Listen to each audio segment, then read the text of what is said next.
Mitsubishi crée un antécédent dans l'univers du 4x4 avec un Outlander hybride rechargeable. Une technologie innovante pour un 4x4 étonnant. On trouve des hybrides, des 4x4, des véhicules rechargeables, etc. mais pas tout à la fois. Mitsubishi fait un grand pas en avant avec cet Outlander PHEV, un 4x4 qu'on peut utiliser en mode électrique si on le souhaite, ou comme un hybride classique. Sa particularité est technologique avec la combinaison de deux moteurs électriques, un à l'avant et un à l'arrière, et d'un moteur thermique essence qui peut soit faire office de générateur pour alimenter les batteries, soit animer directement le train avant. On peut donc rouler en tout électrique, en hybride série ou en hybride parallèle pour un trajet quotidien ou un voyage plus long. Pour se rendre compte de cette technologie, nous avons fait un test longue durée durant presque 2000 km très variés. Si la technologie est innovante, le design l'est moins. En dehors de ce coloris spécifique qui lui va plutôt bien et des optiques claires à l'avant comme à l'arrière, on retrouve les traits d'un Outlander à motorisation classique. À l'avant, la calandre en deux parties et l'imposant bouclier donnent un volume conséquent à ce 4x4, même si quelques chromes sont présents. Le profil montre pourtant que l'avant est presque fin au regard des proportions de l'arrière. La poupe est en effet particulièrement massive, surtout avec ce coloris clair et les feux qui ne ressortent quasiment pas. Le jonc chromé sous la lunette arrière semble être la seule finesse de ce coup de crayon. De toute évidence, le style n'est pas l'atout majeur de cet Outlander PHEV. C'est à la conduite qu'on trouve tout l'intérêt de ce 4x4 innovant.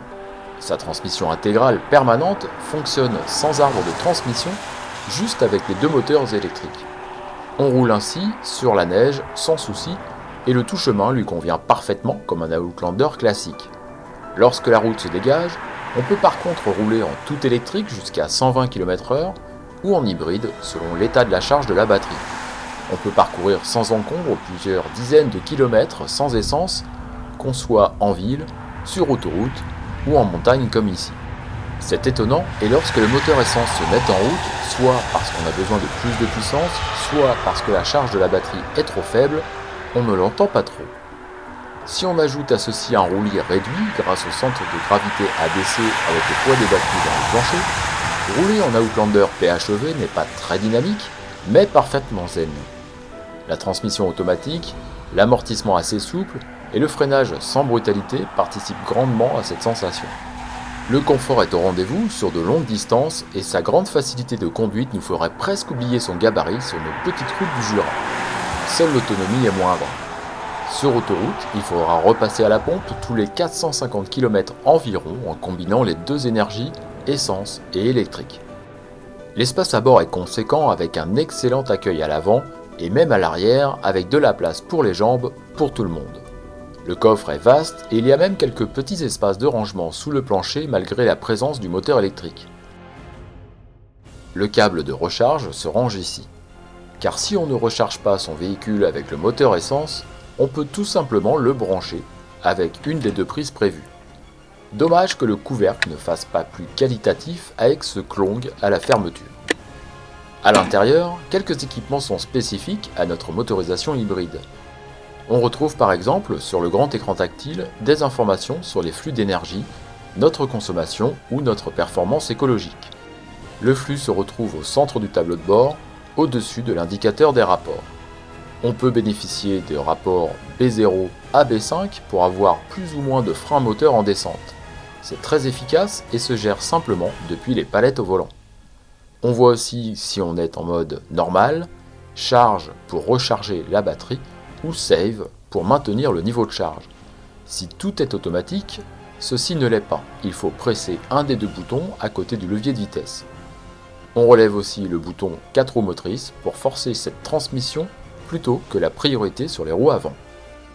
Au final, Mitsubishi qui avait lancé la citadine e-MiEV tout électrique il y a quelques années, s'aventure maintenant sur le marché des hybrides rechargeables avec un 4x4. Capable de rouler totalement à l'électricité ou de combiner en série ou en parallèle son moteur essence, il faut reconnaître que le résultat est convaincant en étant à la fois agréable et pertinent puisque dans le centre urbain, on peut approcher les 7 litres au 100 pour un 4x4 de ce gabarit.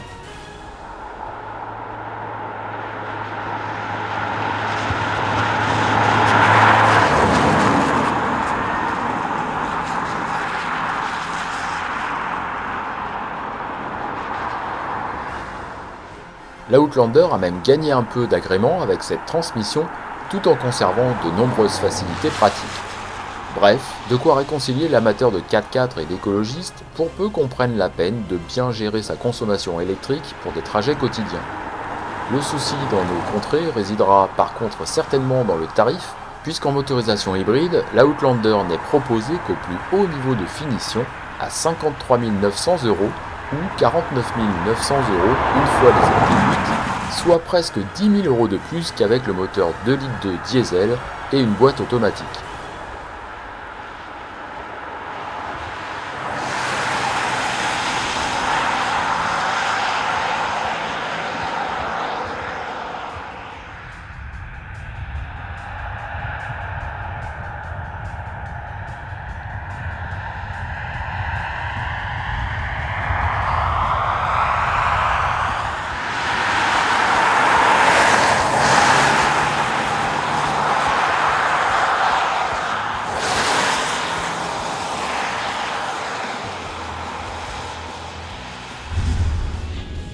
On peut hésiter avec le Mitsubishi Outlander 2,2 litres diesel de 150 chevaux avec sa boîte automatique à partir de 39 990 €, ou pourquoi pas le Toyota Land Cruiser diesel de 190 chevaux à partir de 37 050 €. De notre côté, on aime bien l'hybridation convaincante, le confort et l'agrément général, ainsi que les équipements proposés. Et on aime un petit peu moins l'appui sur moins pour avoir plus de frein moteur et inversement, l'ergonomie de l'infodivertissement et quelques finitions peu qualitatives. On termine avec la fiche technique du Mitsubishi Outlander PHEV. Il est donc disponible en avril à partir de 49 900 € une fois les aides déduites. On relève la combinaison du moteur essence et des deux moteurs électriques pour une puissance importante et un couple très important lui aussi. Bien entendu, les émissions de CO2 qui sont très faibles et le réservoir qui est un peu petit pour une grande autonomie.